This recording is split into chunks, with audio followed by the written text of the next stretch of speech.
welcome back to my channel. It's Maya, and today I'm going to be showing you how I repot a plant.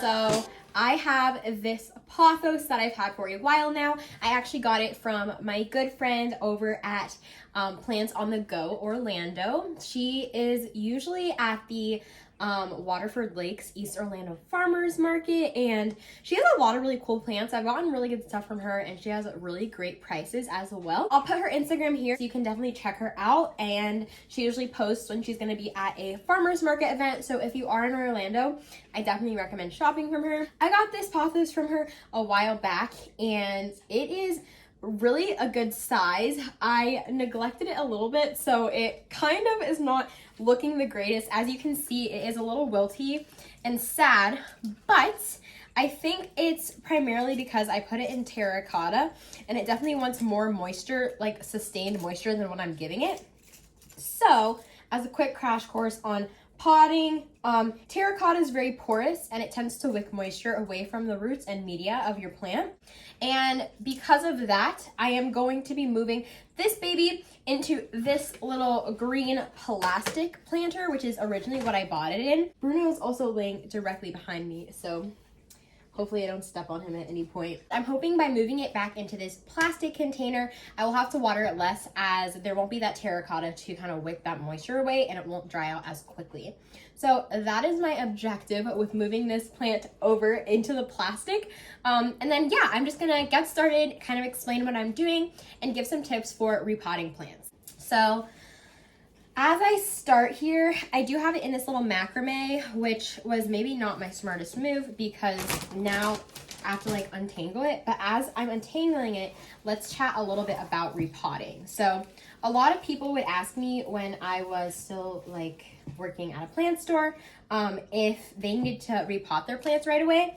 And I would always say no. I actually told people to kind of try to stay away from doing that as soon as they got plants, because if you think about it, moving is like so stressful even for people, but it's stressful for plants too. So if you're buying a plant and taking it out of like ideal greenhouse conditions or moving it from a store into your home, it's already kind of undergoing a shock there as it moves to what is happening, as it moves to its new home. So I would definitely stay away from repotting as soon as you buy a plant. I would take it home, keep it in its pot, and leave it there for a month or even a couple of years. I mean, the exception to that would be if a plant is like super root bound and you can tell it like needs more space. I'll try to find a picture of what that would look like here. But if it's not looking like that, if you don't have little roots peeking out the bottom, I would like stick with where it's at. And if you're like me and you really hate ugly like mismatched pots, which is like probably looks sketchy that I would even say that, because everything behind me doesn't match. But if you're like a freak about having all your pots match, you can always do what I do, which is like I will put a plastic nursery pot inside of another pot. That way it has like kind of like a pretty, I think people call them cash pots, but I'll put them inside of like a decorative pot so I can have that nice cute matching like vibe for my home. But at least you're not like uprooting and moving the plant from its nursery pot, because like I said, that can be kind of stressful for it, and you don't want like your new plant to die. So that is always my recommendation, and I'm making like a massive mess here, but it's fine. All in all, I would just say new plant, let her stick in her home, don't move her, don't stress her out unless she's super root bound, and then it might be worth giving her some new space. And then this is my old macrame. I am definitely going to reuse it, so I'm going to pop it over there. Now, as you can see, we've untangled her. She is free. She is quite long, so it is going to take a little bit of finagling to get her all happy in here. But my plan is to mix a little bit of this special orchid potting mix, which actually has bark, charcoal, and big like chunky perlite in it, and with some sphagnum peat moss. So I did recently learn that sphagnum peat moss is not reusable. It is not an eco-friendly option, and I felt really bad because I had just bought some and started using it. This is my last bag, and I am going to be switching to more eco-friendly alternatives such as coco coir. after I finish this bag. So if you are doing this, please don't use peat moss. It is not good for the environment. Definitely choose a different potting medium like coco coir or something else that's very rich and holds moisture, because that's why I like the peat moss. But yeah, don't use that. Don't make the mistake that I did. But I'm gonna be mixing these two to make a nice water retentive but also chunky moisture draining media, so that this thing can have enough moisture so it's not always looking so crispy, but also drain well, because I don't want it to get like root rot or anything like that. All right, we're gonna start first by mixing our soil, so let's get started with that. So this is my iPhone cam. I'm just showing you, I'm using something like this. Like I said, try to stay away from peat moss and move towards something a little bit more environmentally friendly, like coco coir or something, but I'm using this for right now. It's just Miracle Grow, which I know is not the best, but please don't at me. I'm a college student. And then this is the special orchid potting mix I'm using. As far as I know, this is okay to buy. I use this in my Hoya mix as well. I find this to be really, really useful. This is what it looks like. It's super chunky. It has the charcoal, bark, and pumice. So that's what we're gonna be using in here. All right, you guys, so I'm just gonna start by dumping a little bit of the peat moss in here. We definitely don't wanna fill this thing all the way up, because we already have the soil that's gonna be coming over from the pot itself. And as you're gonna see, I'm sure it's full of roots, and we don't want to like overpack this to the point where we can't even fit our plant in. That'll be an issue. So I'm just doing a few scoops of the peat moss, and then, or coco coir, which is what you should be using. And then I am putting in a bit of the bark and charcoal, just to give that soil some breathability so my roots aren't all squished in there.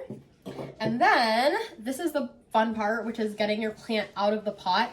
Usually if it's in a plastic pot, I would say just to squeeze the sides until it kind of pops out.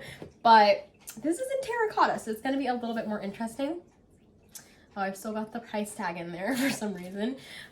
So I'm just gonna kind of grab the foliage around the base. I definitely don't want to pull from the leaves, and just kind of wiggle it. Luckily, this one wasn't super stuck in there, so she's actually come out quite easily. Oh, I've gotten dirt everywhere, but it's fine. I'll vacuum up after. So as you can see, she definitely is pretty root bound as well. It's probably the other reason why she's looking a little bit unhappy. So as you can see, I'm just kind of removing some of the soil from in between the more tangly roots and giving her a head start on getting her feet into the new soil. So that's what I'm doing now. So now that I have removed all of the dirt from the bottom and some of that nutrient depleted soil, I'm just going to place her in her new house, where I do already have that soil at the bottom. But I'll just sit her in there just like that. So perfect. And then we're gonna go in with some more of our other new media and fill in the holes around the outside of the pot to get her nice and snug and ready to get growing in this new vessel. I'm using just like a little 4-inch nursery pot that I probably have from a succulent or something to scoop the dirt in, because sometimes I find it kind of hard with my hands, but you can do it with your hands. I definitely am more careful when I'm using fertilizer, because I don't want that all over my hands. But yeah, this stuff I just kind of route out it. So what I'm doing right now is I'm just kind of working soil into the outside of the pot where she is a little bit depleted on soil from me wiggling her roots free, and just not packing it down like to the point where she can't breathe, but just giving it a nice firm kind of finish into the pot, so that as I water her, you know, the soil level doesn't go too far down. If you have never repotted a plant before, sometimes you'll repot and then the soil level will like drop halfway, like super dramatically after your first watering, because you are kind of like patting the soil down when you put water in it. Like all the little air holes get kind of filled in with more media as you water. So I do just recommend putting a little extra soil so that you don't water it the first time and you're like, oh my God, where did all my soil go? And I'm gonna put a little bit more on this other side just to fill in a couple of the extra divots we have. And that's looking pretty good. So now we have her in her new little home. She's looking very happy. My table is covered, but that's okay. We can always clean up after.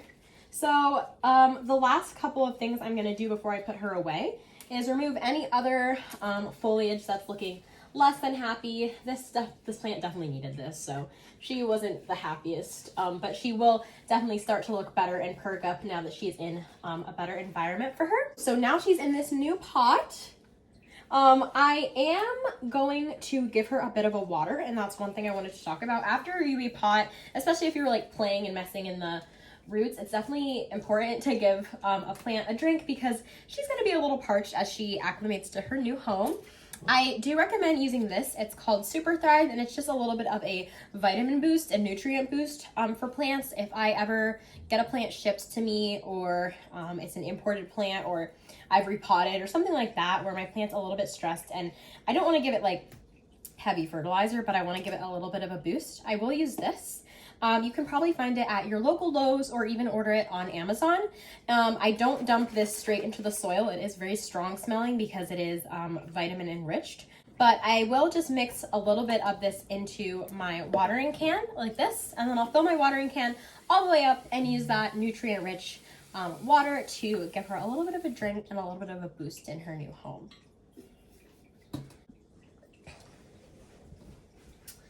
All right, so we've made our little vitamin water mixture for our pothos, and then I'll just give her a good soak. Try to, give an even distribution of the water so all of her roots get some nice fresh water. Hopefully this doesn't start leaking because I have a thing that's supposed to prevent that in there, but we'll see.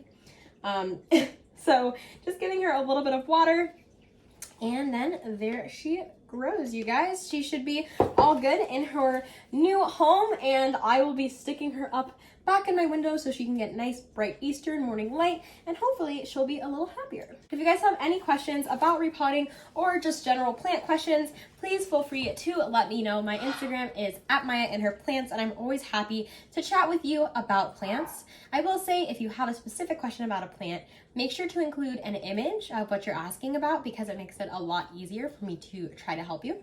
And thank you so much for watching this entire video. If you are still here and you enjoyed this content, please feel free to give it a thumbs up or subscribe below, and I will see you soon for another plant video.